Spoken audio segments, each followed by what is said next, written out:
Introducción a Deuteronomio. Deuteronomio es la joya máxima del Pentateuco. Dice, muestra con toda claridad lo que Dios espera de quienes han sido redimidos, una vida de obediencia absoluta. Dios preparó a Moisés para liberar a su pueblo de la tierra de Egipto, tierra de esclavitud. Así lo hizo Moisés, y en este libro lo encontramos en la cumbre del monte Pisga, frente a la tierra prometida. Tenía entonces 120 años de edad. Cuando Moisés golpeó la roca por segunda vez, no tomó en cuenta la santidad de Dios, lo que le costó no entrar en la tierra prometida. Pero el pueblo al que tan fielmente había guiado durante los últimos 40 años, sí entraría en la tierra y tomaría posesión de ella. Moisés tenía algo que hacer antes que Dios lo llevara consigo: decirles a los hijos de Dios cómo debían vivir en la tierra que el Dios de sus padres iba a entregarles. Así que esta es la última escritura de Moisés, es el último escrito que Moisés hizo antes de morir. Y hace poco que estudiamos aquí también la segunda carta de Timoteo, que fue la última carta que Pablo escribió antes de morir, pues vimos que en esa última carta es donde verdaderamente Pablo derramó su corazón.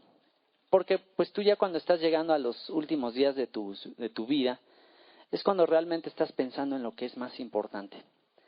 Imagínense ahora estudiar lo último que escribió Moisés antes de morir. Imagínense lo que eso significará, lo que él consideró más importante en su experiencia, en su caminar con Dios. Y este es el libro donde él habló de su corazón, lo que él vivió con el Señor. Y así es como él termina su vida escribiendo. ¿Cuándo se imaginó Moisés que pues más de 3,000 años después de él, más de 3,500 años después de él, íbamos a estar aquí en la colonia Bertis Narvarte leyendo sus escritos? ¿Cuándo se iba a imaginar él esto? Así que estas son las palabras que el Señor le inspiró antes de su muerte. Él es el autor, y hay del capítulo 32, verso 48 al capítulo 34, 2, o sea, ya la parte final de este libro, se relata en este libro la muerte de Moisés. Así que pues ahí viene la duda de, bueno, ¿y cómo le hizo para escribir los detalles de su muerte y todo eso? ¿Cómo estuvo esto? Y lo que consideran los comentaristas, lo más probable es que fue Josué quien completó ya la historia. O sea, ya realmente no terminó no terminó el libro Moisés, sino que ya Josué terminó la historia. Ya él describe qué fue lo que pasó al morir Moisés. Se escribió alrededor del año 1405 antes de Cristo. La palabra Deuteronomio, en el hebreo original, este libro se llama Devarim, con B chica y con D de dedo, Devarim, con M al final, que significa palabras. Así se llama en el texto hebreo, este libro se le llama Devarim. Y como todos los otros libros, les toman el nombre de la primera frase con la que empieza el libro. Este libro empieza diciendo, estas son las palabras. Así que palabras en hebreo es Devarim. Y cuando se tradujo al griego, se tradujo en base a un texto que está en el capítulo 17, verso 18. Y cuando se siente sobre el trono de su reino, entonces escribirá, está hablando de una de las funciones de los reyes de Israel. Dice, cuando se siente sobre el trono de su reino, entonces escribirá para sí en un libro una copia de esta ley, del original que está al cuidado de los sacerdotes levitas. Así que uno de los requisitos de todo rey de Israel era hacer una copia de este libro de la ley. O sea que, pues para que vean que no me lo saqué de la manga, ustedes han sido llamados reyes y sacerdotes, reinarán para siempre, y por eso tienen que hacer una copia de todo esto. Ahora, se tradujo mal ese versículo al griego y se le puso Deuteronomio.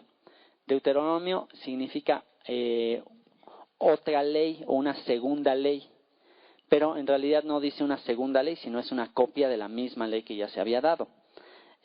Deuteronomio en griego se escribe Deuteronomion, así, tal como suena, Deuteronomion, y quiere decir segunda ley. Pero pues como vamos a ver, no es una segunda ley, es una copia de lo que ya se había dicho anteriormente desde Éxodo 20, y simplemente tiene algunas explicaciones de parte de Moisés, algunas ampliaciones, pero en realidad es la misma ley. Después al latín ya se tradujo igual como Deuteronomium, y ya de ahí viene la traducción al español, que es Deuteronomio. Pero en realidad es simplemente reflexionar y meditar una vez más en la ley. Es, como les decía, el libro más citado, o el libro que Jesús más utilizó, este libro. En el Nuevo Testamento, cada que Jesús mencionaba versículos del Antiguo Testamento, los textos que más utilizó él fueron los textos de este libro. Quiere decir que Jesús prácticamente se sabía de memoria este libro. O sea, él conocía perfectamente este libro. También otro de los aspectos interesantes de introducción de este libro es que no abarca mucha historia, no abarca un periodo muy largo de historia. Como los otros libros, por ejemplo, Números abarca una historia de casi 40 años. Este libro en realidad abarca alrededor de 30 días de historia. Todavía este libro se encuentra dentro del contexto de Números, entonces realmente no avanzó mucho históricamente. Sí avanza en cuanto a lugares, acontecimientos y todo eso, pero no abarca mucho en cuanto a historia o acontecimientos con respecto al tiempo.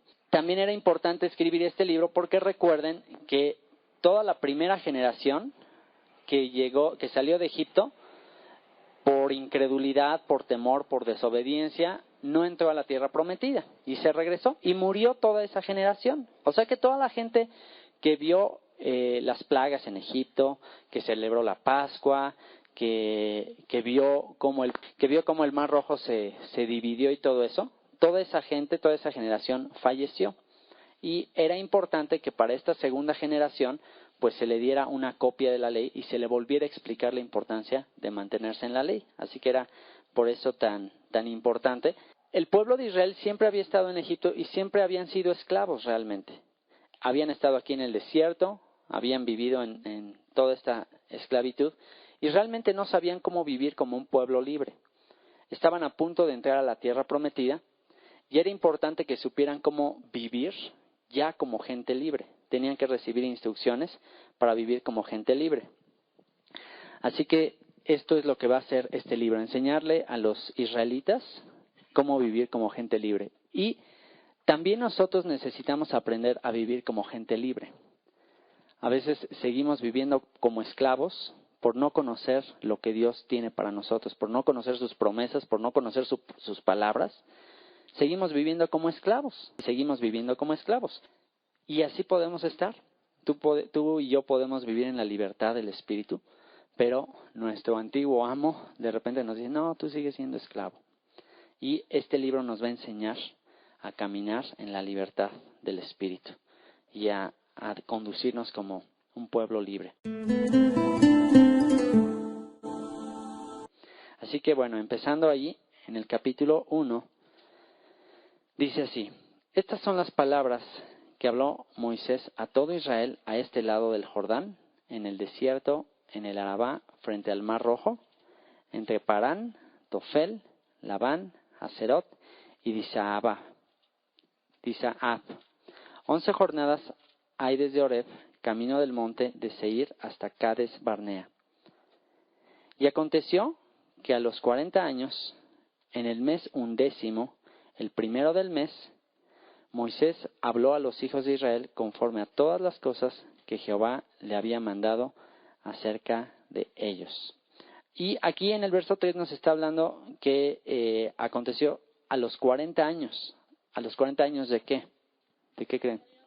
Exactamente, de que salieron de Egipto. A los 40 años que salieron de Egipto, en el mes 11, en el primero de este mes.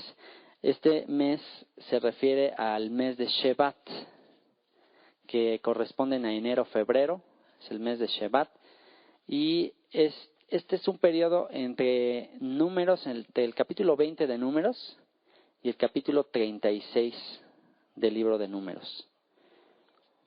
Y dice que en esta fecha Moisés habló a los hijos de Israel conforme a todas las cosas que Jehová le había mandado acerca de ellos. Y después que derrotó a Sehón, rey de los amorreos, el cual habitaba en Hesbón, y a Og, rey de Basán, que habitaba en Astarot, en Edrei, de este lado del Jordán, en tierra de Moab, resolvió Moisés declarar esta ley, diciendo: Jehová nuestro Dios nos habló en Horeb. Horeb, recuerden, es el monte Sinaí, es otro nombre que se le daba al monte Sinaí. Y les empieza a recordar Moisés.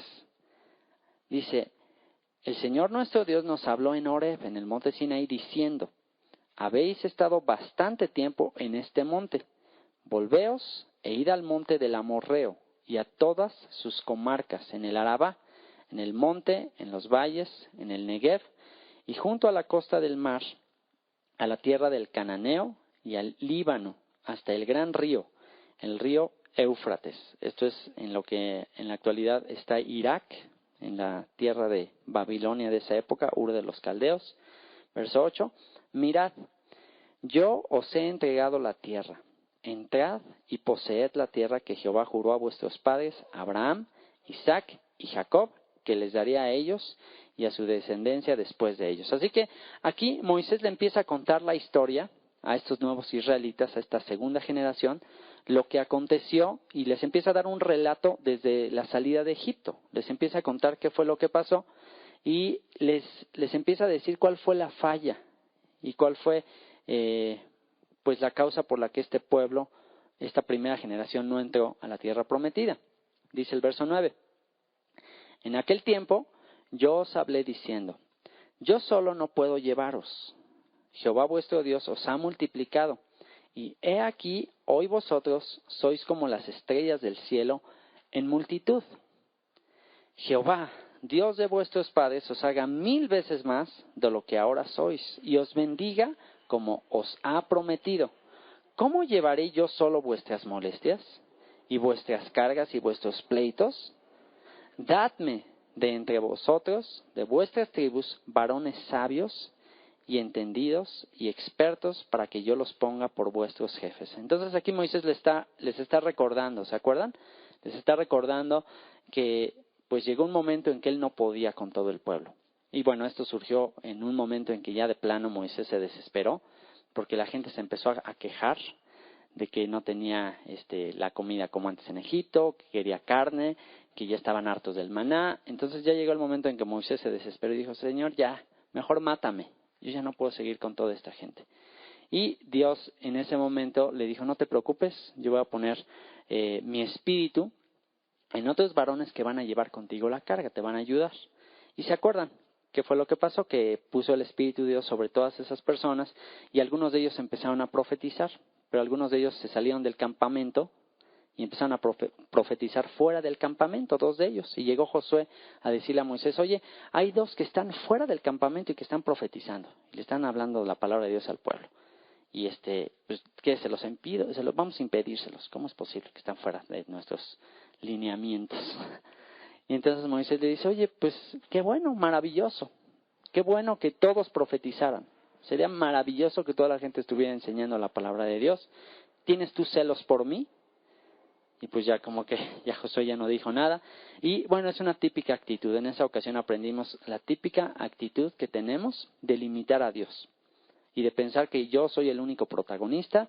Y si otra persona no cree y no habla y no dice las mismas cosas como yo las digo y dentro de mis límites, entonces está mal y hay que impedírselos. Pero vemos cómo finalmente Dios siempre va más allá. Y qué maravilla que entre más personas puedan hablar la palabra de Dios. Qué maravilla. Pues más gente va a conocer de la palabra de Dios. Así que fue en esa ocasión que aquí les está mencionando Moisés que pusieron a estos jefes, a estos varones sabios y entendidos y expertos, para que yo los ponga por vuestros jefes. Y me respondisteis y dijisteis: bueno es hacer lo que has dicho. Y tomé a los principales de vuestras tribus, varones sabios y expertos, y los puse por jefes sobre vosotros, jefes de millares, de centenas, de 50 y de 10. O sea, el mínimo ponía un encargado de cada 10 personas. Todavía en la actualidad, por ejemplo, el mínimo para iniciar, por ejemplo, una sinagoga, y desde la época de del libro de los Hechos y todo eso, el mínimo eran 10 personas. Y ya con 10 personas se formaba el grupo mínimo para formar una sinagoga. Dice, y gobernadores de vuestras tribus. Verso 16. Y entonces mandé a vuestros jueces diciendo, oíd entre vuestros hermanos y juzgad justamente entre el hombre y su hermano y el extranjero. Y aquí se acuerdan que la palabra jueces, cuando originalmente la vimos, es la palabra Elohim, dioses, con D minúscula. Porque pues ellos iban a representar a Dios, ellos iban a ser la voz de Dios, iban a manifestar la voluntad de Dios con respecto a los diferentes conflictos que las personas iban a estar teniendo. Verso 17. No hagáis distinción de persona en el juicio. Así al pequeño como al grande oiréis. O sea, no le vas a dar más la razón al que tiene más dinero pensando en que luego te dé una mordida, sino que vas a juzgar imparcialmente. Así al pequeño como al grande oiréis. No tendréis temor de ninguno, porque el juicio es de Dios. Y la causa que os fuere difícil, la traeréis a mí, y yo la oiré. Así que pues ya a Moisés solamente le llegaban las cosas verdaderamente importantes, no a cada rato le llegaban con consejería, sino que solamente las cosas importantes. Y esto también fue a raíz del consejo que su suegro Jetro le dio. Y bueno, pues su suegro obviamente que estaba muy interesado en que su yerno no se muriera pronto. Imagínense dejar a viuda a su hija. Y pues le dijo, oye, ¿qué es esto que estás haciendo? Vas a morir muy pronto y pues también a la gente se va a estar desesperando de hacer la cita y pues lo vas a tener ahí dentro de 3 meses, ¿no? Quiero hablar con Moisés, tengo un problema con mi esposa y bueno, le doy cita dentro de 4 meses, le toca, imagínate. No, pues ya cuando los atendí ya estaban divorciados, ya se habían casado con otro. Entonces era importante pues delegar para que pudieran ser atendidos los problemas, ¿no? Y dice, la causa que os fuere difícil, la traeréis a mí y yo la oiré.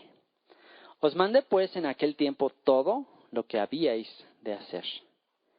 Y salidos de Horeb, o sea del monte Sinaí, anduvimos todo aquel grande y terrible desierto que habéis visto, por el camino del monte del Amorreo, como Jehová nuestro Dios nos lo mandó. Y llegamos hasta Cades Barnea. Cades Barnea siempre recuérdalo como el lugar de la oportunidad perdida. Cades Barnea es el lugar donde tuvieron la oportunidad de entrar y por incredulidad, por temor, por cobardía, por carnalidad, por todas las mismas actitudes que nosotros tenemos cada vez que tenemos oportunidad y que Dios nos ha hablado, y pues por todas esas cosas nos regresamos. Bueno, pues Cades Barnea es la frontera entre creerle a Dios o regresarte. Ahí en Cades Barnea. Entonces os dije, verso 20, habéis llegado al monte del Amorreo, el cual Jehová nuestro Dios nos da. Mira, Jehová tu Dios te ha entregado la tierra. Sube y toma posesión de ella, como Jehová el Dios de tus padres te ha dicho. ¿Por qué? Porque ya les había prometido, desde Abraham, desde Isaac, desde Jacob, les había prometido que les iba a dar esa tierra. Y les dice, confía en su palabra. Si ya Dios lo dijo, confía, Él lo va a cumplir. No temas ni desmayes. Y vinisteis a mí todos vosotros y dijisteis, enviemos varones delante de nosotros que nos reconozcan la tierra, y a su regreso nos traigan razón del camino por donde hemos de subir, y de las ciudades a donde hemos de llegar. Y aquí ellos, en vez de simplemente decir, bueno, si Dios nos lo ha entregado, vamos adelante, aquí ellos dijeron, bueno, pues vamos a ver cómo está la situación. Pero fue contraproducente.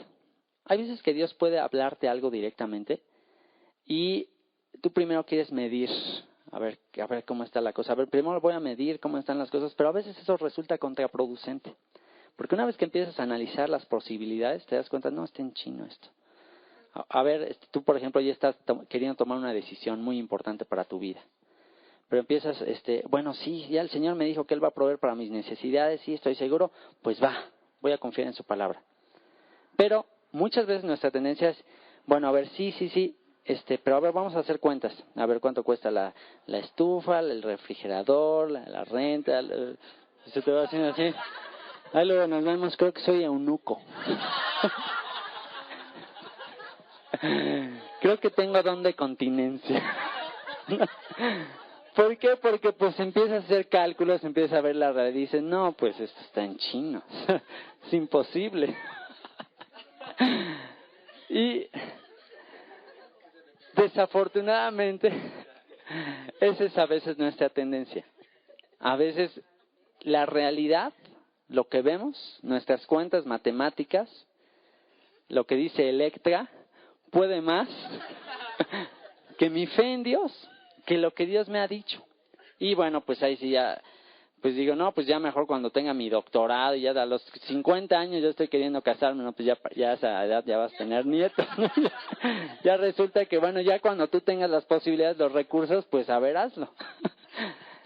Y es curioso cómo todo eso nos influencia a simplemente tomar pasos de fe. Ahora, ahí es donde viene el balance. El balance entre una fe ciega y pues ahí como el borras, pues a ver, ahí como caiga. Y también, pero también una total dependencia de mis recursos. Hay que tener ese balance. Ellos a lo mejor pudieron, ok, vamos a ver las posibilidades, pero responder como Josué y como Caleb. Oye, sí está difícil, la verdad sí está difícil, si está en chino, a ver cómo le vamos a hacer, pero Dios prometió que está con nosotros. Y si Él está con nosotros, ¿quién contra nosotros? O sea, ya vimos, es difícil, claro. Él prometió que iba a ser difícil, Él no dijo que iba a ser así todo color de rosa y que iba de la noche a la mañana iba a suplir todo, no. Dijo, poco a poco lo voy a hacer. Pero pues a ellos les influenció demasiado, así que ellos dijeron, vamos a enviar varones para que nos reconozcan la tierra y a su regreso nos traigan razón del camino por donde hemos de subir y de las ciudades a donde hemos de llegar. Y el dicho me pareció bien, y tomé 12 varones de entre vosotros, un varón por cada tribu. Y se encaminaron y subieron al monte, y llegaron hasta el valle de Escol, y reconocieron la tierra. Y tomaron en sus manos del fruto del país, y nos lo trajeron, y nos dieron cuenta, y dijeron, es buena la tierra que Jehová nuestro Dios nos da.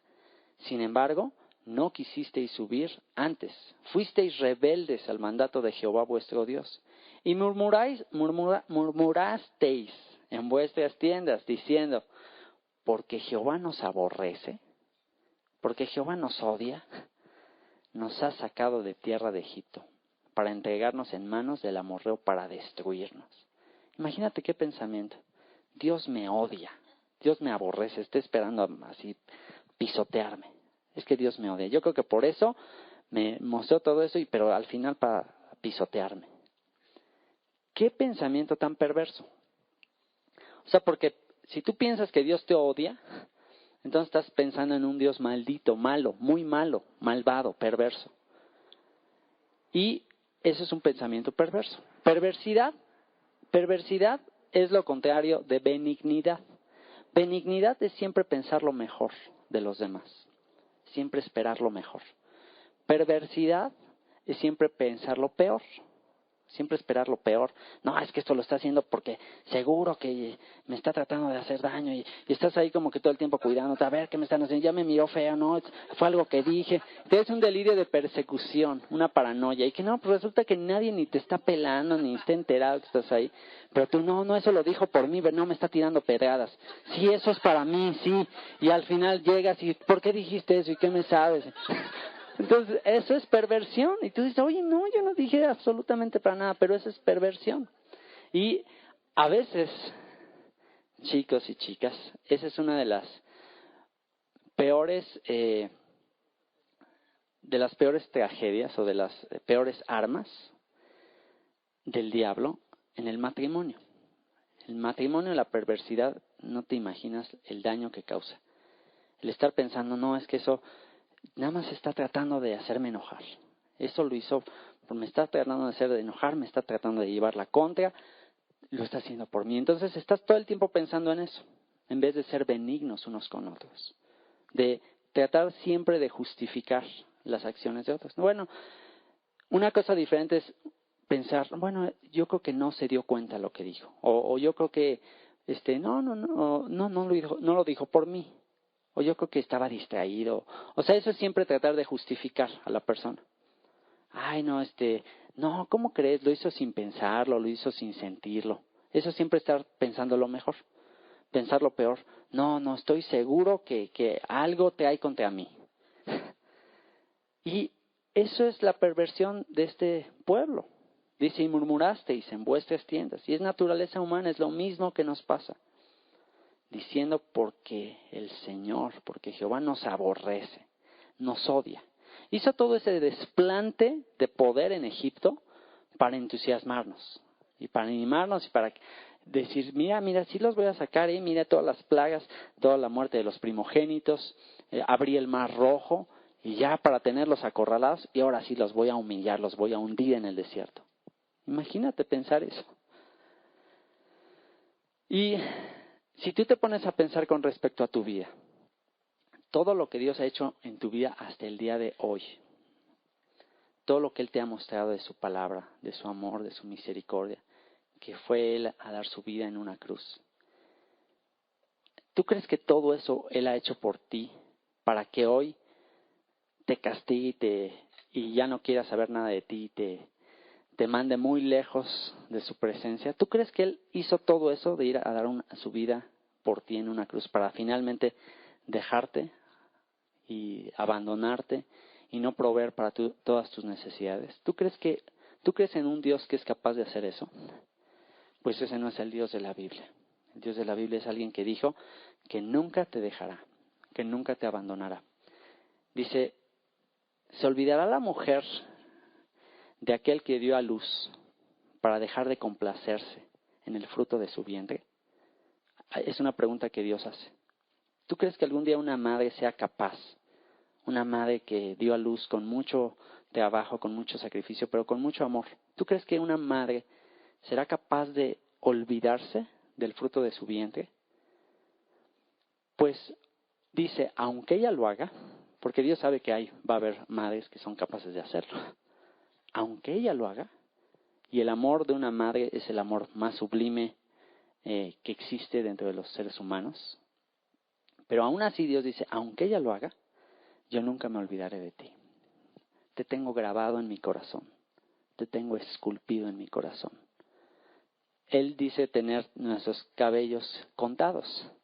Imagínate qué tanto nos ama, qué tanto está al tanto de cada detalle de nuestra vida. Que cuente los cabellos de tu cabeza y que dice que ni siquiera un cabello de tu cabeza caerá sin que sea su voluntad.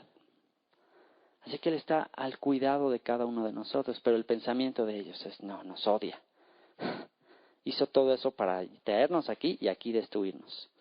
¿A dónde subiremos? Nuestros hermanos han atemorizado nuestro corazón diciendo, este pueblo es mayor y más alto que nosotros. Las ciudades grandes y amuralladas hasta el cielo. Y también vimos allí a los hijos de Anac. ¿Se acuerdan que Anac era el padre de toda esta raza de gigantes? Por los cuales ya resulta mucho más lógico saber por qué Dios les mandó a destruir todos esos pueblos. ¿Por qué? Pues eran razas híbridas que surgieron desde Génesis capítulo 6 con los ángeles caídos que tuvieron hijos con las hijas de los hombres y todo eso que ya estudiamos en Génesis 6. Y dice el verso 29, entonces os dije, no temáis ni tengáis miedo de ellos. Jehová vuestro Dios, el cual va delante de vosotros, Él peleará por vosotros. Recuerda estas palabras. Cada que temas, cada que tengas miedo, cada que te des cuenta que no tienes recursos, recuerda esto. Él peleará por vosotros, conforme a todas las cosas que hizo por vosotros en Egipto, delante de vuestros ojos. Y en el desierto has visto que Jehová tu Dios te ha traído, como trae el hombre a su hijo, por todo el camino que habéis andado hasta llegar a este lugar. ¿Has visto cómo un papá lleva a su hijo? Ahora que salimos de vacaciones hace poquito, esto habló mucho a mi corazón porque llevaba de la mano a mi bebé, a Dani, mi bebé, yo sí, ya tiene 32 años y ya mi bebé tiene 3 años, pero para mí siempre seguirá siendo mi bebé.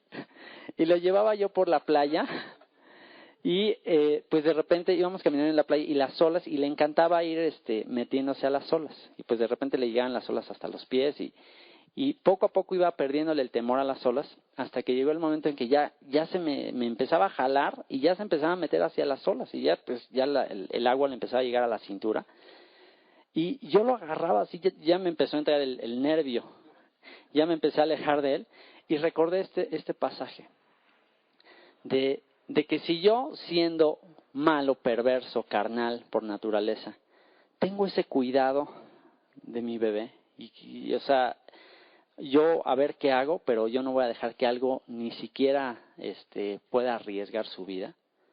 ¿Cuánto más Dios, que te ama, que es tan bueno, que dio a su Hijo único, no va a estar al tanto de todo aquello que pueda arriesgar tu bienestar? Él va a estar ahí como el papá, llevando a su hijito de la mano. ¿Y sabes qué? Lo que me impresionó también, y esto habló mucho a mi corazón, es que él no tenía miedo. No tenía miedo porque iba agarrado de mi mano. Entonces, pues él veía las olas que venían y todo, pero como veía que yo lo tenía de la mano, no tenía ningún temor. ¿Por qué? Porque sabía que yo lo estaba agarrando muy fuerte. Entonces, de la misma manera, que tú y yo podamos estar confiados, porque estamos de su mano. Su diestra nos ha sostenido. Y Jesús dijo que las ovejas que su Padre le dio, nadie las puede arrebatar de su mano. Mi Padre que me las dio es mayor que todos, y nadie puede arrebatar a mis ovejas de mi mano. Nadie las puede arrebatar. Así que si tú estás agarrado de la mano de Dios, no hay nadie que te pueda arrebatar de su mano. Como trae el hombre a su Hijo por todo el camino que habéis andado hasta llegar a este lugar. Y aún con esto no creísteis a Jehová. Aún con esto, aún con todas esas señales, esos prodigios, abrirse el mar, imagínate esa clase de milagros.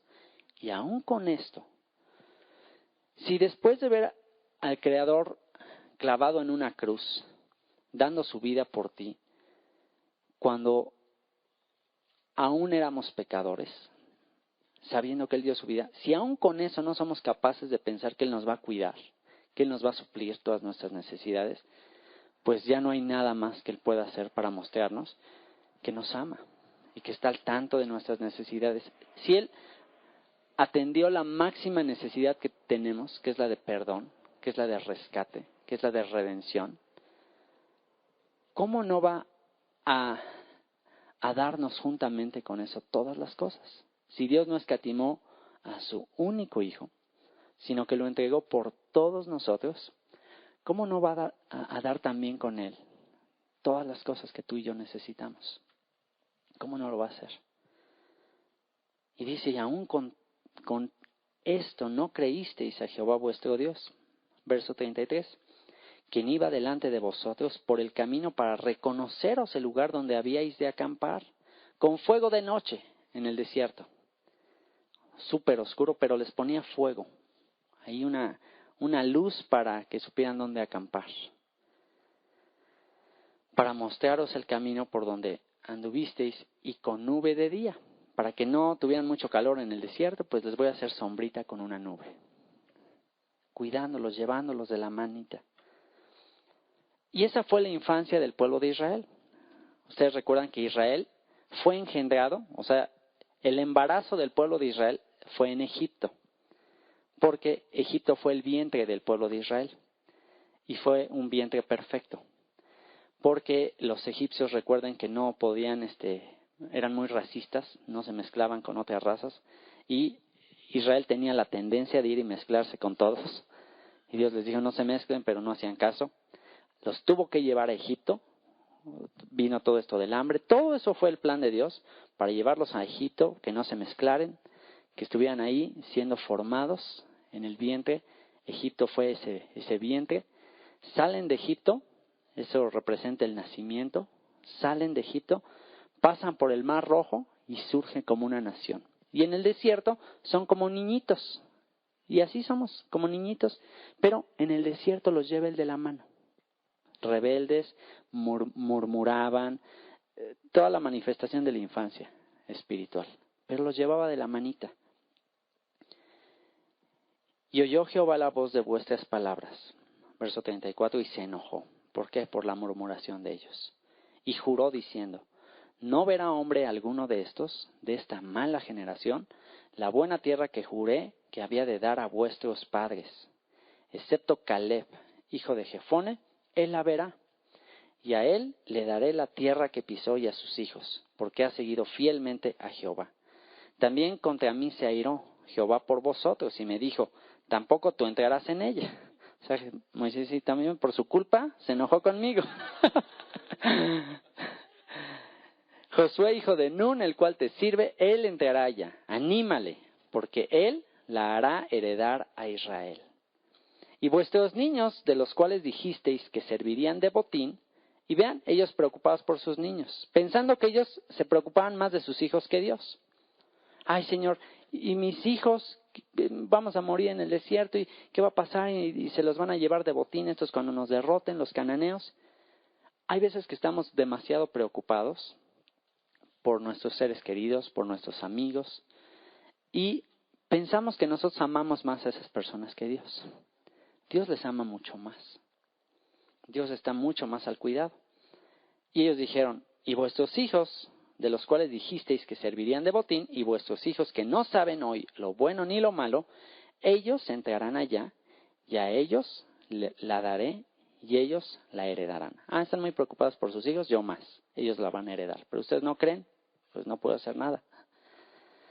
Pero vosotros, volveos e id al desierto, camino del Mar Rojo. Regrésense otra vez al desierto.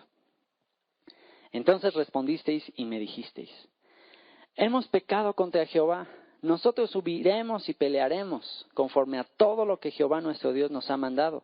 Y os armasteis cada uno con sus armas de guerra, y os preparasteis para subir al monte. Y Jehová me dijo, diles, no subáis ni peleéis, pues no estoy entre vosotros, para que no seáis derrotados por vuestros enemigos. No es cuando ustedes quieren. No estoy con vosotros, no voy a estar en este momento, no lo hagan. Y os hablé y no disteis oído, antes fuisteis rebeldes al mandato de Jehová. Y persistiendo con altivez, o sea, con soberbia, subisteis al monte. Confiaron más en ellos mismos que en Dios. Cuando Dios les dijo, yo lo voy a hacer, ellos no creyeron. Y ahora que les dijo, yo no lo voy a hacer, pues nosotros sí lo vamos a hacer. Pero salió a vuestro encuentro el amorreo que habitaba en aquel monte y os persiguieron como hacen las avispas.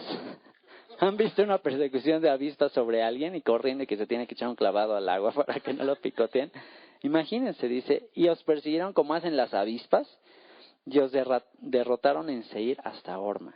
El que se exalta será humillado. Y volvisteis y llorasteis delante de Jehová. ¿Cuántas veces nos ha pasado eso? Me ha pasado eso. Pero Jehová no escuchó vuestra voz, ni os prestó oído. Y estuvisteis en Cades por muchos días, nada más alrededor de 38 años. Los días que habéis estado allí.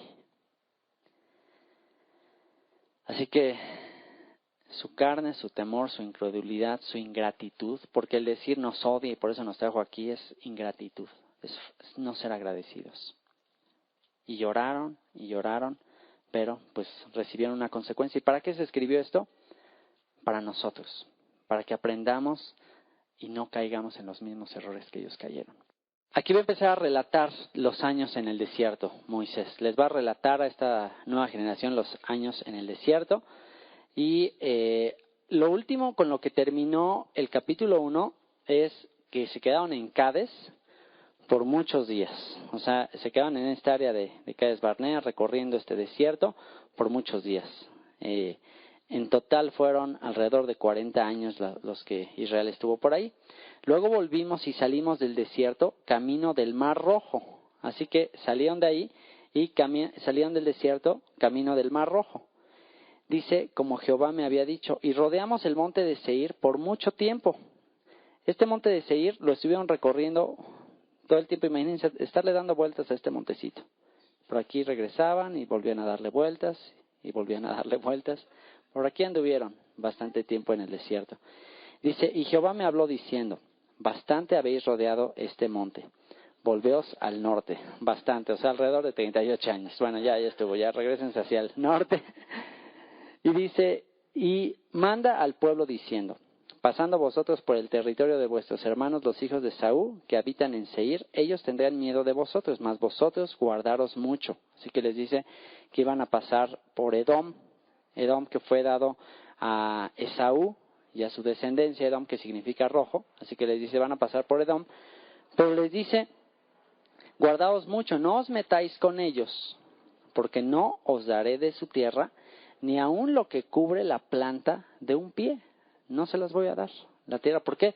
Porque previamente ya se lo había prometido a los hijos de Saúl, a Edom.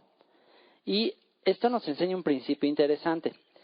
Por un lado, Josué, capítulo 1, verso 3, Dios le promete al pueblo de Israel que todo lo que la planta de su pie pisare será suyo. No sé si ustedes han escuchado esta promesa, sobre todo en el movimiento de la fe, que te dicen, no, pues todo lo que, mira, aquí dice la promesa de que todo lo que la planta de tu pie pisare será tuyo. Y pues ahí andamos pisando los Mercedes-Benz y los BMW, y pues todo eso va a ser mío, ¿no? Pisas la casa en las lomas y va a ser mía, esta lo declaro por fe. Y bueno, pues es sacar un verso totalmente fuera de contexto, no tiene nada que ver con BMW, Mercedes, casa en las lomas, no tiene nada que ver con eso. Y aquí vemos otro principio. Aunque les dio esa promesa, hay ciertas cosas que Dios decidió que no les iba a dar. Así de sencillo. ¿Por qué? Porque Él ya tenía otros planes. Y no podemos decir, pues mira, Señor, tu palabra dice, yo voy aquí a pisar esto y lo declaro que es mío. ¿Por qué? Porque no sabes qué planes tenga Dios. Cuando Dios te da específicamente una promesa acerca de algo, bueno, ahí sí, hay que creer. Pero cuando no te ha dicho específicamente que algo va a ser tuyo, pues entonces, pues imagínense que ellos empezaran a ir con la planta de su pie. Oye, Señor, tú dijiste, pues ¿no has leído otras partes de la Biblia que dicen que eso es de Edom? ¿Eso no va a ser para ti? Y bueno, pues esto es un principio interesante con respecto a este versículo 5. Y dice, porque yo he dado por heredad a Esaú el monte de Seir.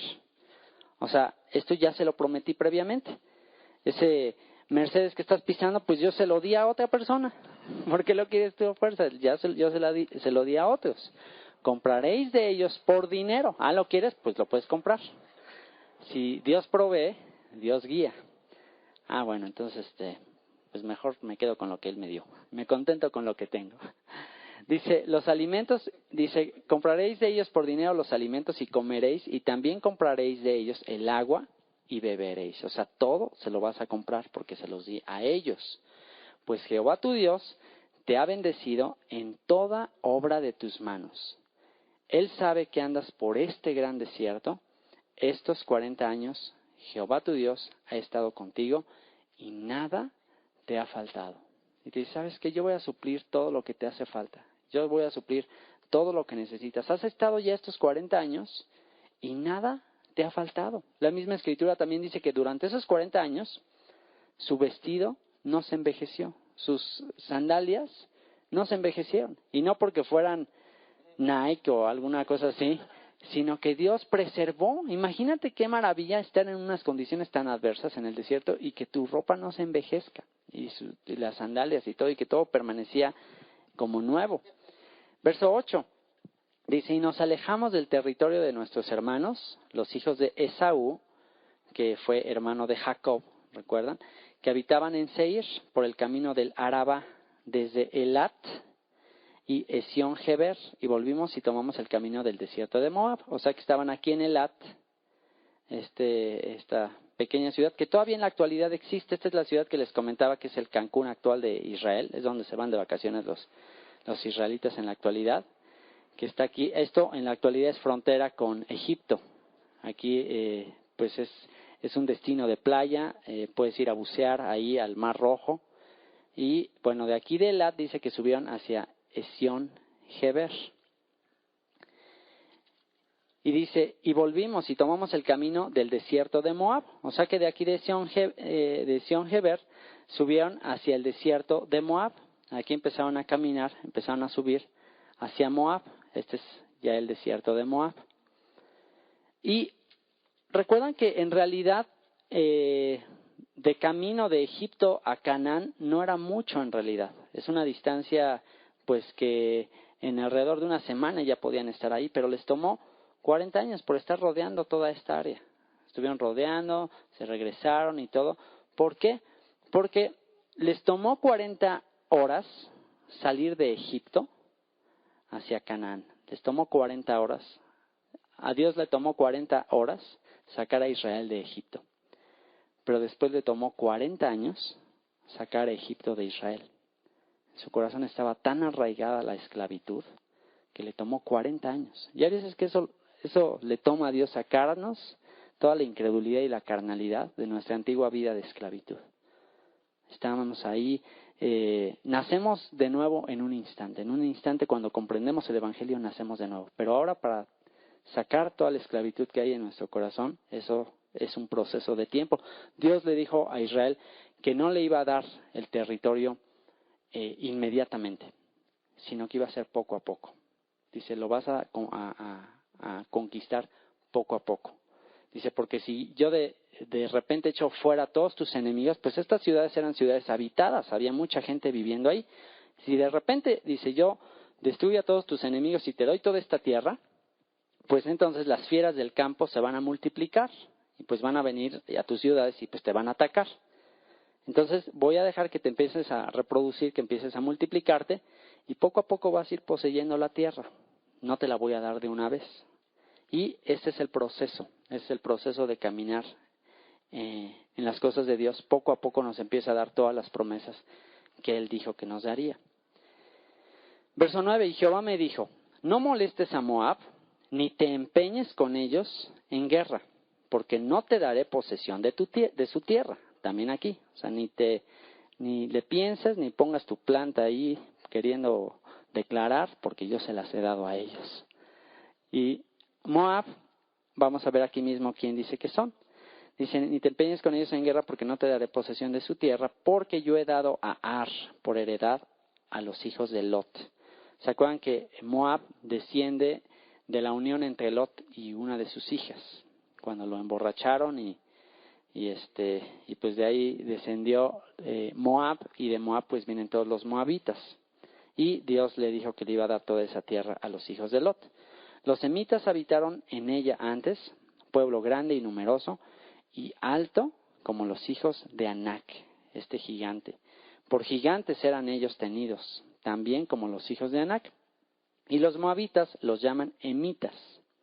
Y en Seir habitaron antes los horeos, a los cuales echaron los hijos de Saúl, y los arrojaron de su presencia, y habitaron en lugar de ellos, como hizo Israel, en la tierra que les dio Jehová por posesión.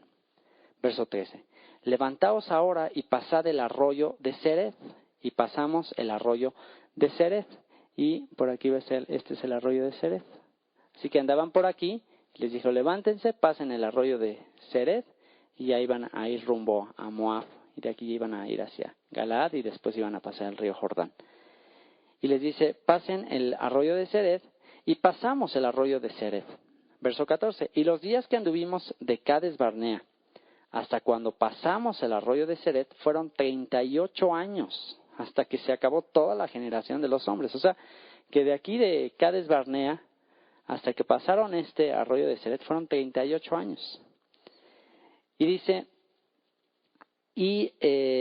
fueron 38 años hasta que se acabó toda la generación de los hombres de guerra que en medio del campamento, como Jehová les había jurado. Y también la mano de Jehová vino sobre ellos para destruirlos, de en medio del campamento hasta acabarlos. La falta de fe, la incredulidad, eso es lo que va a producir. Sin fe es imposible agradar a Dios. Verso 16. Y aconteció que después que murieron todos los hombres de guerra de entre el pueblo, Jehová me habló diciendo, tú pasarás hoy el territorio de Moab a Ar. Y aquí le dice, tú vas a pasar de Moab hacia Ar. Esta es la pequeña ciudad de Ar. Y le dice, y cuando te acerques a los hijos de Amón, no los molestes ni contiendas con ellos, porque no te daré posesión de la tierra de los hijos de Amón, pues a los hijos de Lot la he dado por heredad. Amón también fue otro de los hijos de la otra hija que tuvo relaciones con Lot cuando lo emborrachó. O sea, eran dos hijas, una noche lo emborrachó y la otra a la siguiente. De ahí surgió Moab y Amón. Y toda esta tierra fue para estos dos hijos de Lot. Por tierra de gigantes fue también ella tenida. Habitaron en ella gigantes en otro tiempo, a los cuales los amonitas llamaban somsoneos. Somsomeos. Sí tienen como que nombre de gigantes, ¿verdad? Verso 21. Pueblo grande y numeroso y alto como los hijos de Anac, a los cuales Jehová destruyó delante de los amonitas. Estos sucedieron a aquellos y habitaron en su lugar, como hizo Jehová con los hijos de Saúl que habitaban en Seir, delante de los cuales destruyó a los horeos, y ellos sucedieron a estos, y habitaron en su lugar hasta hoy. Y esta es la historia de las ciudades en estos territorios de Medio Oriente. La manera en que construían las ciudades se les llaman en la actualidad tels. Por ejemplo, ahora en los tours a Israel, cuando tú vas, te llevan a diferentes tels. Un tel es una ciudad que está construida sobre otra. Hagan de cuenta como sándwich. Entonces pues estaba un pueblo habitando, y de repente llegaba un pueblo que lo iba a conquistar, arrasaba con todo, destruía, y encima de esa ciudad construían una nueva ciudad. Y luego venía otro pueblo que conquistaba ese pueblo y una vez más destruía todo, y encima de eso construía su ciudad. Entonces, en estas alturas, pues ya es como una especie de sándwich, y pueden ir excavando y pueden ir viendo las diferentes civilizaciones que han existido. Entonces ya con todas las excavaciones te dicen, bueno, pues mira, esta capa pertenecía a tal civilización, a tal pueblo. Esta otra capa de acá, pues a un pueblo más antiguo. Y así es como se ha podido reconstruir gran parte de estos pueblos de la Biblia. No se tenía mucho conocimiento cuando no había avanzado mucho la arqueología. Pero ahora, con la nueva tecnología, con los instrumentos de excavación que hay, pues es muy comprobable que todo esto es así, que todo eso es cierto, y pueden ir viendo todas las diferentes tribus que vivían en cada uno de esos lugares. Así que dice ahí en el verso 12, dice, y en Seir habitaron antes los horeos, a los cuales echaron los hijos de Saúl y los arrojaron de su presencia, y habitaron en lugar de ellos, como hizo Israel en la tierra que les dio Jehová por posesión. Levantaos ahora y pasad el arroyo de Sared, y pasamos, ¿verdad? Qué bien. Dice, esto como que ya lo había estudiado mucho. Verso 23 dice, y a los habeos, verso 23, dice, y a los habeos que habitaban en aldeas hasta Gaza, los caftoreos que salieron de Caftor los destruyeron y habitaron en su lugar. Verso 24, levantaos, salid y pasad el arroyo de Arnón. He aquí he entregado en tu mano a Sehón, rey de Hesbón. Así que ahora está el arroyo de Arnón, que es este de aquí. Dice, ahora pasa de aquí hacia arriba. Entonces iban avanzando los israelitas ya rumbo a la tierra de Canaán. Y dice, he aquí he entregado en tu mano a Sehón, rey de Hesbón, amorreo, y a su tierra. Comienza a tomar posesión de ella y entra en guerra con él. O sea, aquí le dijo, ahora sí, a partir de aquí ya va a ser tuyo. Aquí le prohibió, le dijo, aquí no, aquí tampoco. Ahora sí, a partir de aquí prepárate, porque a partir de aquí ya va a ser para ti.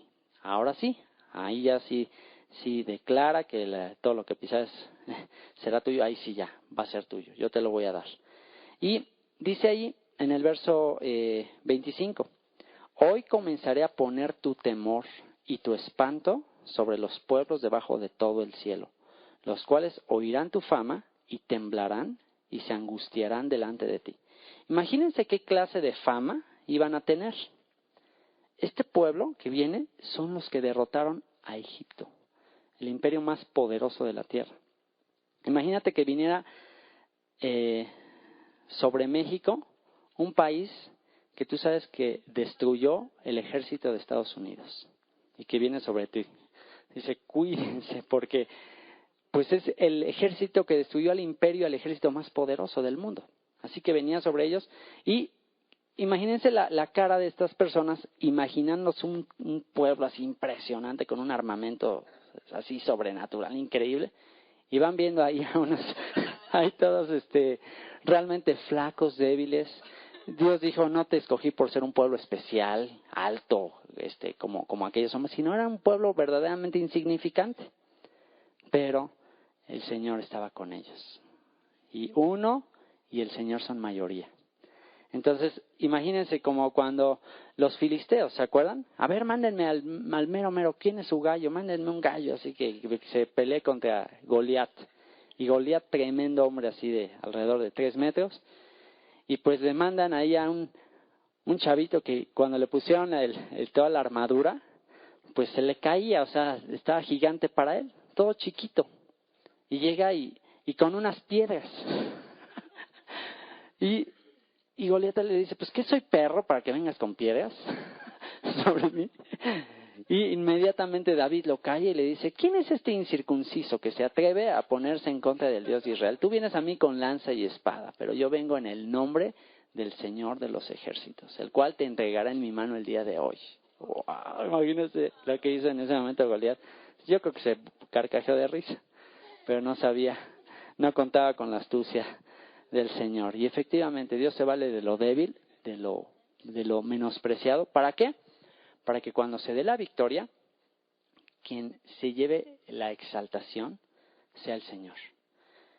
Dice la Escritura, por ejemplo, en Ezequiel capítulo 38 y 39, que Él va a dar testimonio de que Él es el Dios de Israel a las naciones del mundo cuando Él venza el poderío de toda una confederación de naciones árabes que vengan contra Israel. Si ustedes leen ahí el capítulo 38 y 39, nos hablan de una guerra atómica que se va a dar en Medio Oriente.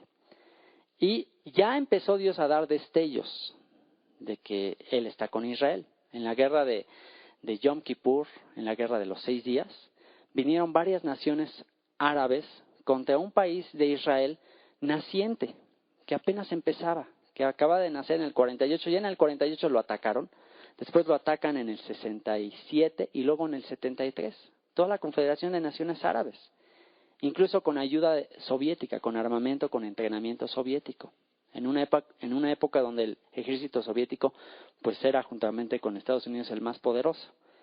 Y el pueblo de Israel pudo vencer a esas naciones y recuperar más tierra de la que tenían antes.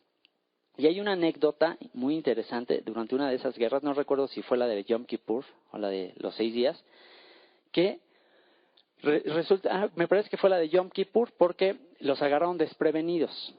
Resulta que a la que estaba en esa ocasión de primer ministro, me parece que era Golda Meir, ella ya sabía, la inteligencia israelí ya sabía que venía este ataque sobre ellos.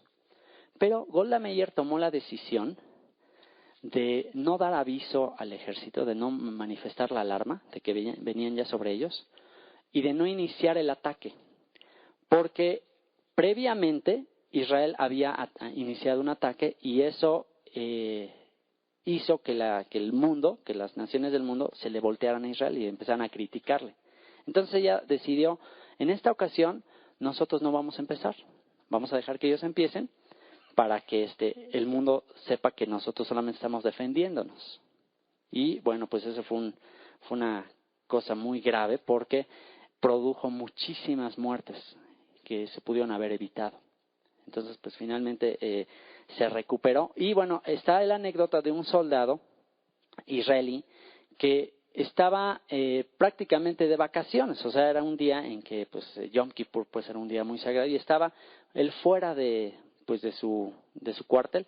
Y cuando se enteró, llegó rapidísimo, fue al cuartel, se alistó, se subió a un tanque y se fue a combatir contra los ejércitos árabes que venían contra él. Y es algo impresionante, que dice que venía todos los tanques sobre él, y que él lo que empezó a hacer es, empezó a atacar a los tanques que venían con él en relación como de 20-1, o sea, era algo, pero venían unos y otros y otros y otros, y de repente empezó a aniquilar él a varios. Y lo que hacía era que se bajaba de un cerro y se iba subiendo a otro, y cuando llegaba al otro cerro cambiaba la frecuencia del radio.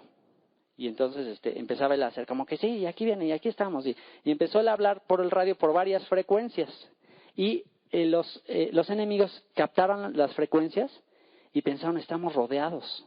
O sea, como oían tantas frecuencias y tantas voces de tanques, dijeron, no, ya nos tienen rodeados. Y resulta que era un tanquecito que estaba ahí, de un monte para otro. Y este tanquecito prácticamente detuvo la invasión. Y eso fue un milagro. ¿Ustedes creen que fue la pericia de este hombre? Definitivamente fue el Dios de Israel. Y de manera milagrosa, Israel ganó esa guerra, con recursos mucho más limitados que los de esos países. Y dice Ezequiel 38 y 39 que va a haber una guerra de Rusia, Irán, me parece que Libia, Siria, no, Libia, y otra confederación de países árabes que va a venir una vez más contra Israel. Y dice que el día que Dios les dé esa victoria, que va a ser santificado entre las naciones, y que las naciones del mundo sabrán que Dios está con Israel.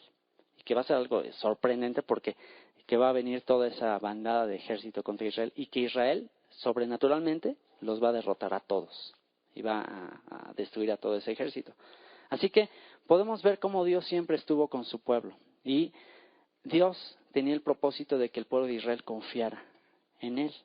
Así que aquí les dice, hoy comenzaré a poner tu temor y tu espanto sobre los pueblos debajo de todo el cielo, los cuales oirán tu fama y temblarán y se angustiarán delante de ti. Y lo curioso es que Israel estaba temblando del miedo, pero también los enemigos estaban temblando del miedo, porque empezaron a oír, estos son los que derrotaron al ejército de Egipto.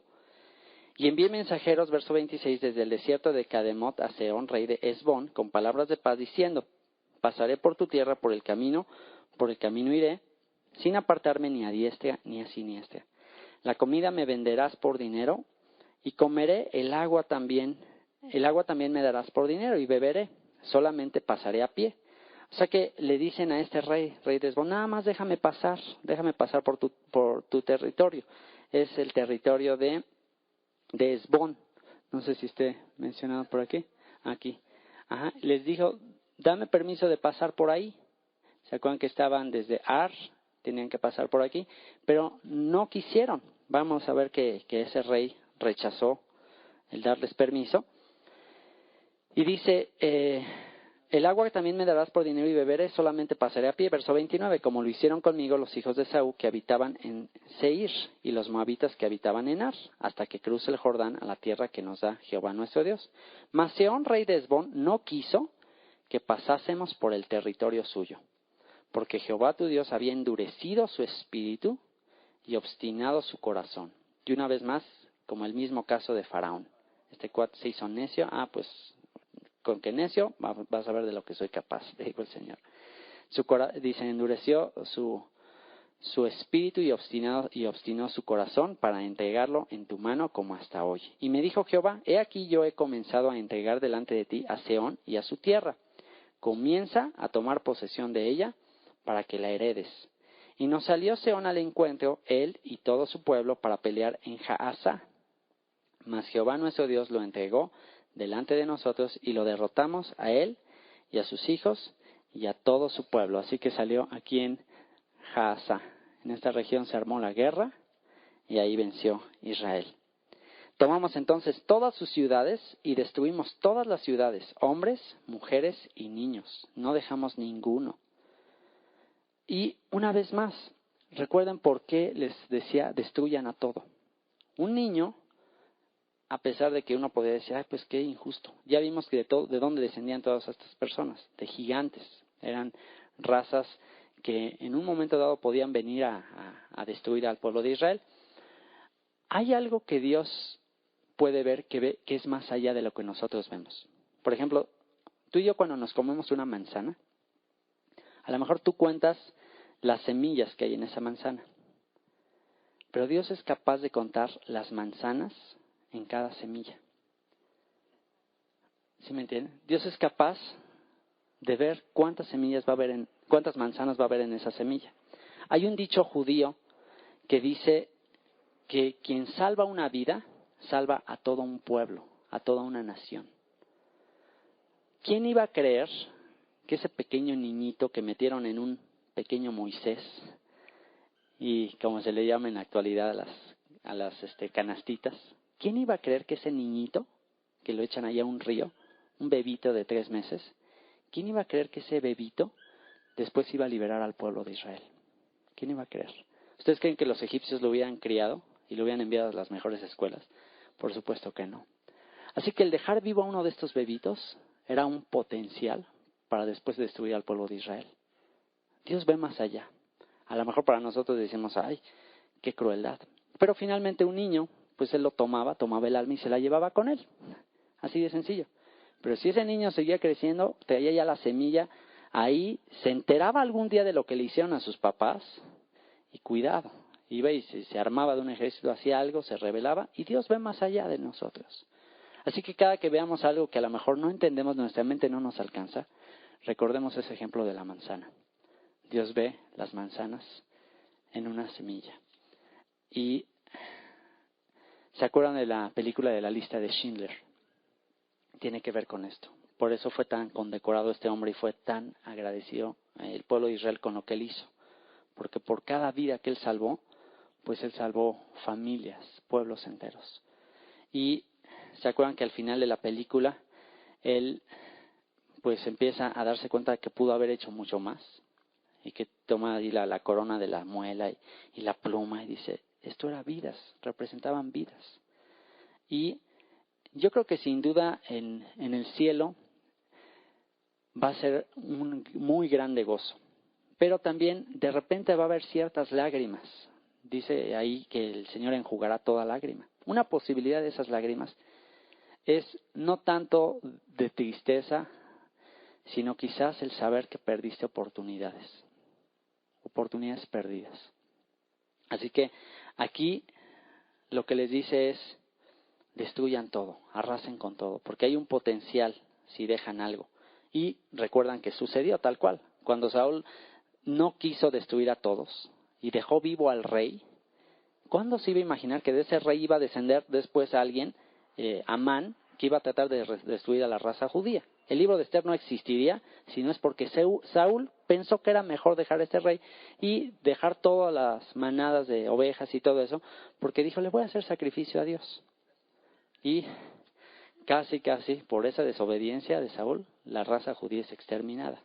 Así que es por esa razón que Dios, sabiendo lo que podía acontecer, les decía, destruyan todo.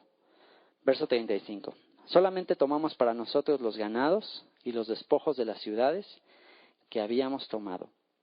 Verso 36. Desde Aroer, que está junto a la ribera del arroyo de Arnón, y la ciudad que está en el valle hasta Galaad, no hubo ciudad que escapase de nosotros, todas las entregó Jehová nuestro Dios en nuestro poder. Así que desde aquí ya todo lo que es Galaad ya se los entregó. Desde Aroer, dice, hasta todas las ciudades de Galaad, todas se las entregó el Señor. Verso 37. Solamente a la tierra de los hijos de Amón no llegamos, ni a todo lo que está a la orilla del arroyo de Jaboc, ni a las ciudades del monte, ni a lugar alguno que Jehová nuestro Dios había prohibido. O sea, lo que Dios dijo a eso no llegaron. Así que vamos a continuar con el capítulo 3. Verso 1. Volvimos pues y subimos camino de Basán. Y nos salió al encuentro Og, rey de Basán, para pelear, él y todo su pueblo, en Edrei. Y me dijo Jehová, no tengas temor de él, porque en tu mano he entregado a él y a todo su pueblo. No tengas temor. Yo lo he entregado a él y a todo su pueblo, con su tierra. Y harás con él como hiciste con Sehón, rey amorreo, que habitaba en Hesbón. Y Jehová nuestro Dios entregó también en nuestra mano a Og, rey de Basán, y a todo su pueblo, al cual derrotamos hasta acabar con todos. Y tomamos entonces todas sus ciudades. No quedó ciudad que no les tomásemos. 60 ciudades, toda la tierra de Argob, del reino de Og en Basán. Todas estas eran ciudades fortificadas, con muros altos. Imagínate la cantidad de ciudades habitadas en ese lugar, que de repente destruían a todos los habitantes y quedaban las ciudades deshabitadas. Si un ejército invadiera, supón México, y pues destruye todo y nada más se quedan las ciudades, entonces pues ya tienen acceso a todas las ciudades, a todas las casas, a todo para ellos, cosas que ellos ni construyeron ni hicieron, y de repente ya tenían todo eso. Y dice, no quedó ciudad que no les tomásemos, 60 ciudades, toda la tierra de Argob, del reino de Og, en Basán. Verso 5. Todas estas eran ciudades fortificadas, con muros altos, con puertas y barras, sin contar otras muchas ciudades sin muro. Esas ciudades antiguas, la manera en que se protegían eran con murallas, como hacer bardas, hagan de cuenta, pero bardas muy, muy altas. Y encima de esas bardas estaban pues guardias que estaban vigilando. Entonces cuando iba llegando por ahí un ejército, pues desde ahí ya no los dejaban subir. Y es algo como lo que es todavía en la actualidad la Gran Muralla, la de China, que es una muralla así impresionante. De hecho es la única que se ve desde la luna, dice, que desde allá se ve el contorno de la muralla de China. Y es impresionante porque pues está altísima, aparte está como entre barrancas, y pues realmente para entrar a esas ciudades era sumamente difícil. Y eso era el propósito de estos muros de las ciudades, y otras muchas ciudades sin muro. Verso 6. Y las destruimos como hicimos a Sehón, rey de Hesbón, matando en toda ciudad a hombres, mujeres y niños. Y tomamos para nosotros todo el ganado y los despojos de las ciudades. También tomamos en aquel tiempo la tierra desde el arroyo de Arnón hasta el monte de Hermón, de manos de los 2 reyes amorreos que estaban a este lado del Jordán. Los sidonios llaman a Hermón Sirión y los amorreos Senir. Todas las ciudades de la llanura y todo Galaad y todo Basán, hasta Salca y Edrei, ciudades del reino de Og en Basán. Porque únicamente Og, rey de Basán, había quedado del resto de los gigantes. Su cama, una cama de hierro, porque pues si hubiera sido de otra cosa se rompe, dice, ¿no está en Rabá de los hijos de Amón? La longitud de ella, chécate nada más, es de 9 codos y su anchura de 4 codos. Cada codo es de 45 centímetros, según el codo de un hombre. Y se le llama codo porque se toma desde la mano desde la punta de este dedo, del dedo medio, hasta el codo, que son 45 centímetros, es lo que ya se le considera, es una medida estándar, 45 centímetros. Así que esta cama medía 4 metros de largo por 1,80 de ancho. Imagínense, la king size se quedó individual. Es una litera. Nada que ver, es un catre, una king size al lado de esta. Imagínate, tremenda cama y de hierro. Imagínate las pantuflas de ahora a la mañana, levantarse. No, es así, tremenda cama. Pues, ¿quién no se iba a atemorizar? Imagínate llegar y ver esa clase de hombres y esas camas, y dices, ay, en la torre. Pero, ¿cómo fue que Dios les decía? Simplemente confíen. Así puede ser que a veces tú veas tus problemas. Puede ser que veas un gigante así tan enorme que digas, pero ¿cómo le voy a hacer? O sea, ¿cómo voy a hacer para salir adelante con esta situación?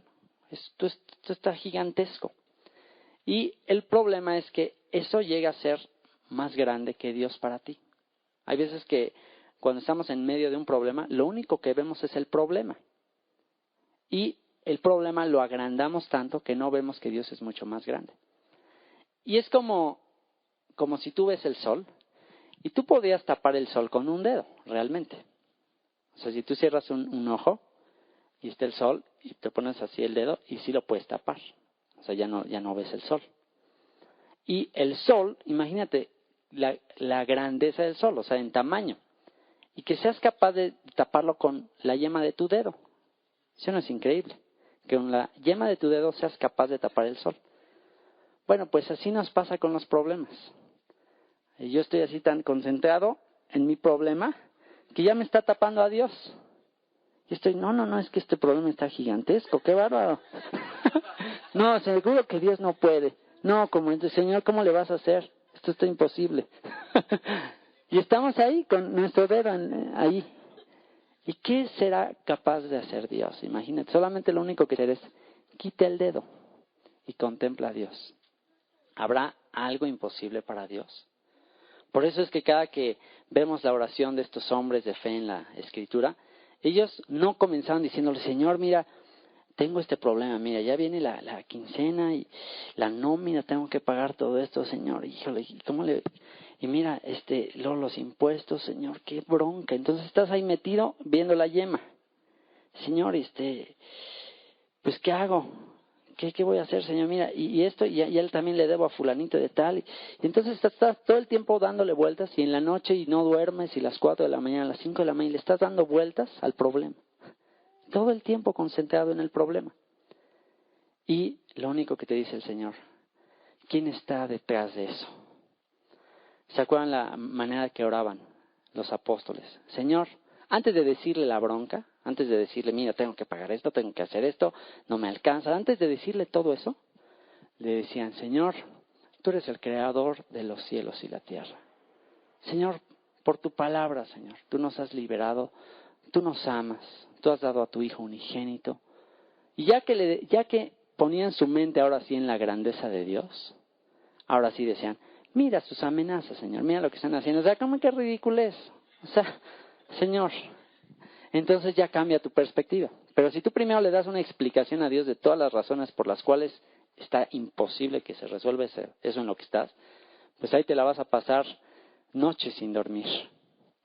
Pero qué diferencia cuando puedes ver con la perspectiva de Dios. Y esta tierra que heredamos en aquel tiempo, verso 12, desde Aroer, que está junto al arroyo de Arnón, y la mitad del monte de Galaad, con sus ciudades, la di a los rubenitas y a los gaaditas, y el resto de Galaad y todo Basán, del reino de Og, toda la tierra de Argob, que se llama la tierra de los gigantes, lo di a la media tribu de Manasés. Jair, hijo de Manasés, tomó toda la tierra de Argob hasta el límite con Jesús y Maacá, y la llamó por su nombre, Basán Jabot Jair, hasta hoy. Y Galaad se lo di a Maquir y a los rubenitas, y gaditas les di de Galaad hasta el arroyo de Arnón, teniendo por límite el medio del valle hasta el arroyo de Jaboc, el cual es límite de los hijos de Amón. También el Arabá, con el Jordán como límite desde Cineret, o sea, esto es el mar de Galilea, hasta el mar del Arabá, el mar salado, el mar muerto, al pie de las laderas del Pisga al oriente. Y os mandé entonces diciendo, Jehová vuestro Dios os ha dado esta tierra por heredad, pero iréis armados todos los valientes delante de vuestros hermanos, los hijos de Israel. Solamente vuestras mujeres, vuestros hijos y vuestros ganados. Yo sé que tenéis mucho ganado. Y se acuerdan, porque estos dijeron, no, yo ya no quiero ir para allá, mira, ya nos quedamos aquí, en esta tierra. Ya aquí tenemos muchos ganados y tenemos muchas posesiones. Y sus ganado, o sea, el poner su mente, estos hombres de Rubén, de Gad, de la media tribu de Manasés, pusieron más su mente en los recursos que tenían. Y dijeron, ya nos quedamos en este lugar, de este lado del Jordán, del lado este del Jordán. Dios ya le había prometido a Abraham que le iba a dar todo el territorio, incluso este territorio. Pero les dijo, empiecen por aquí, empiecen del lado oeste y después vayan poseyendo todo hacia el este, hasta el río Éufrates. Pero estos se conformaron y fueron impacientes. En vez de empezar por donde Dios les dijo y de ahí ir poseyendo todo, ellos dijeron, no, nosotros ya nos quedamos aquí, ya estamos bien aquí, porque tenemos ganados. Y ya no tengo tiempo para poseer más. Yo ya mejor a lo seguro. Más vale pájaro en mano que cientos volando, ¿no? Entonces ya se fueron a lo seguro. Con su ganado, sus ovejas. Estaban tan preocupados de sus ovejas que por eso decidieron quedarse ahí. Y vimos la grave consecuencia de eso. En el futuro, esa fue la región más vulnerable a los ataques del enemigo. Así que vemos lo absurdo que es detenernos de todo aquello que Dios nos ha prometido, porque es que no voy a tener, es que yo mejor ya la asegura y estar pensando todo el tiempo en dinero, en recursos materiales. ¿Sabes qué? No te preocupes. Dios te lo va a dar. Dios lo va a hacer. Pero aquí Moisés le dice, bueno, pues está bien, quédense. Yo sé que tenéis mucho ganado. Quedarán en las ciudades que os he dado. Verso 20. Hasta que Jehová dé reposo a vuestros hermanos, así como a vosotros, y hereden ellos también la tierra que Jehová vuestro Dios les da al otro lado del Jordán. Entonces os volveréis cada uno a la heredad que yo os he dado. Ordené también a Josué en aquel tiempo diciendo, tus ojos vieron todo lo que Jehová vuestro Dios ha hecho a aquellos 2 reyes. Así hará Jehová a todos los reinos a los cuales pasarás tú. Así como derrotaron a esos 2 reyes, a todos los reinos, así los va a derrotar. No los temáis, porque Jehová vuestro Dios, Él es el que pelea por vosotros. Sería increíble que nos aprendiéramos este versículo. Cada que estés ante una situación que veas imposible, recuerda, no temas, porque Jehová vuestro Dios, Él es el que pelea por vosotros. Tú tranquilízate, tú duerme tranquilo. En paz me acostaré y asimismo dormiré, porque solo tú, oh Jehová, me haces vivir confiado, tranquilo. Aunque un ejército acampe contra mí, yo dormiré tranquilo.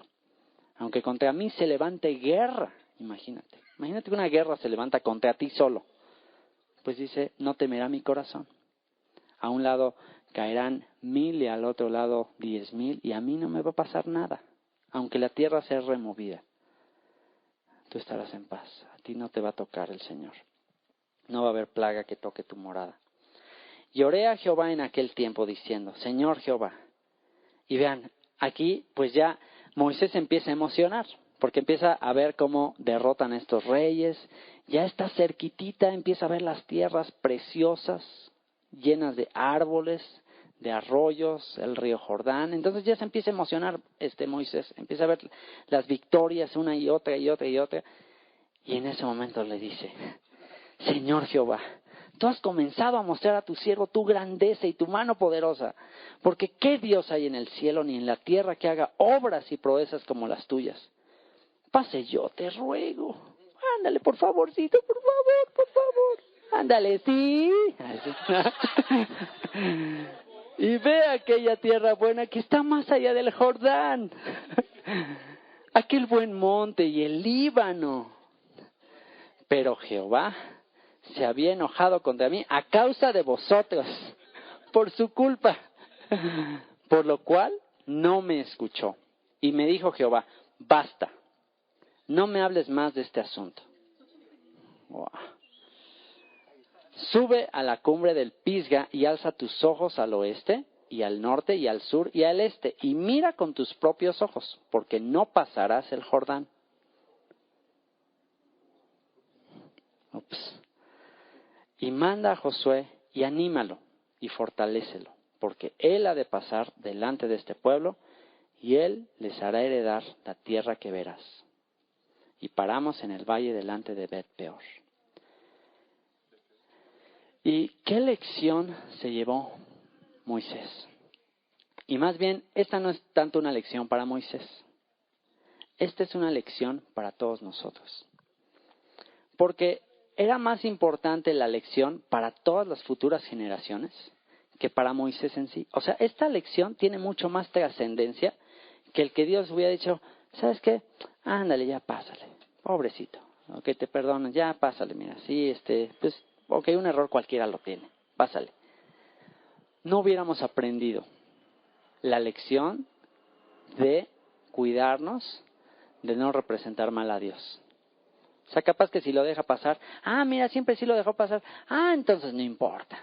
Entonces, bueno, tendré uno que otro resbaloncito. Ya con esto dices, oye, Nator, o sea, ya como que te cuidas. Cada vez que vas a hablarle a alguien